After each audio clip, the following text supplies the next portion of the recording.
when an author writes a book, every page, every sentence matters, right? They don't write about the things that are irrelevant. There have been a lot of things in Rogo's journey so far that haven't been covered. Sure, we've seen the fight with the spouse.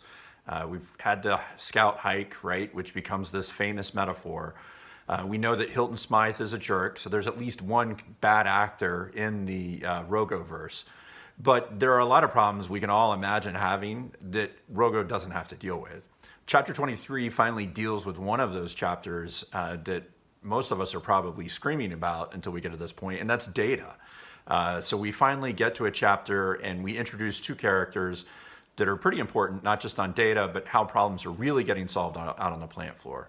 So again, we focus on the constraint that continues. We introduce Ralph Nakamura, the plant data manager, and he realizes he needs better data and fights to get it. So Ralph doesn't just take things lying down. Rogo realizes too that his second shift manager, who goes Mike Haley, has been really aggressive in keeping the constraint moving, and that they should be taking the lessons that Mike is learning in that second shift and applying them to first and third shift.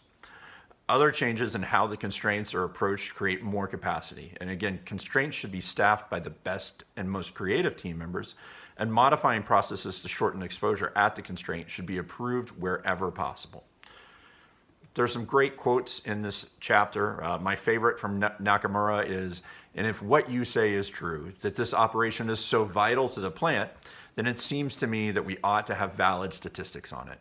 So even here we are in 1984 when this book is published. And again, Goldratt had actually been working at a software vendor doing ERP and operations planning type software for manufacturers. So you would think he'd be really focused on data.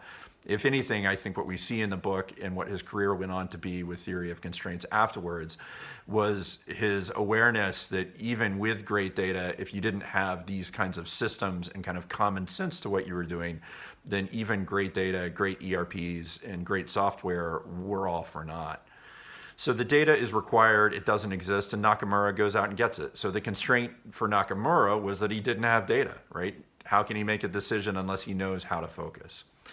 The team around Nakamura is frustrating. There's another great line, Nakamura has been coming around here and asking all kinds of dumb questions. Why don't you keep your desk jockey chained to his mainframe and just pounding out code for us? Again, back in 1984, you can picture the multicolored dot matrix printer with a ribbon that you would tear off on the edges.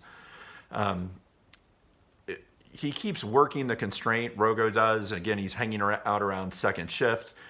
And what he finds out is Mike Haley has been running his team like a NASCAR pit crew, right? They're just waiting for feedstock every time to keep that heat treatment step running as much as possible. So again, Rogo says it out loud on page 191. He says, "From now on, we put only our best people to work on the bottlenecks." Bottlenecks being a synonym for constraint. And the following line is, "Shortly thereafter, some amazing things happen." And again, what he finds is that Mike Haley doesn't feel like he's getting listened to. He says, "Well, we could do even better if I could get someone to listen to an idea I've got." And what they find is they've got some changes they can do in how projects are made. So maybe instead of doing a heat treatment, they can do some metal shaving. And not only does that free up the constraint, but they don't even have to go through the process of getting a change approval done with a customer. So change approval could become the constraint. Again, we've got this goal of improving plant throughput. We've identified these constraints being the NCX10 and the heat treatment step. But then as we work to unleash those constraints, we find other constraints. And so many times those other constraints are things like customer approval. And if you've already got that on track, and if you've got that on file, then that's a valid path for you to go down. This is a great book. You should go out, you should read it on your own, you should listen to it on your own. And every day that you use the theory of constraints, you make your life and the world around you a little bit better.